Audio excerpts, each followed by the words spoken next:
কত জানাজার করেছিলাম দিয়েছি কত জানাজার করেছিলাম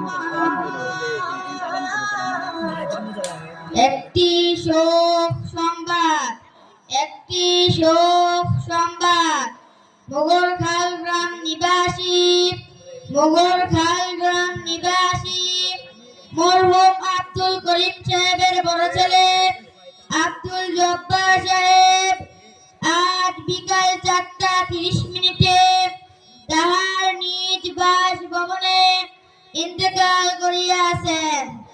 ইন্না লিল্লাহি ওয়া ইন্না ইলাইহি রাজিউন।